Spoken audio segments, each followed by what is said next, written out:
န်းသီးလေးတွေကိုရေနှင်းငယ်ထည့်ပြီးတော့အဲ့လိုမျိုးလေးအပေါ်အောက်ထပ်အောက်လေးလှန်ပြီးတော့ပြုတ်ပြပါမယ်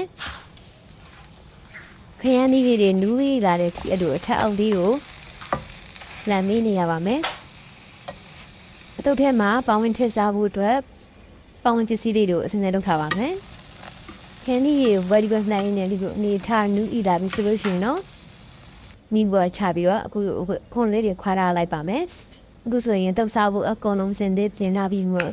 တုပ်ပါတော့မယ်ခရမ်းသီးတွေကိုအလိုမျိုးစုလေးနဲ့ခြေပေးပါမယ်နော်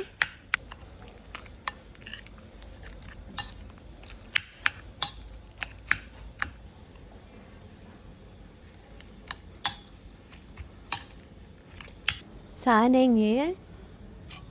အသားမုံနေငယ်ထည့်ပြီးတော့တမဝှေပါမယ်စီလေးတစ်စုံလောက်ထည့်ပါမယ်တမယာသီးလေးပါညှစ်ထည့်ပါမယ်အဆက်ကိုစားနိုင်တဲ့လောက်ထည့်ပါမယ်အရန်ကိုစားကောင်းတဲ့ခရမ်းသီးတုပ်လေးရပါပြီရှင်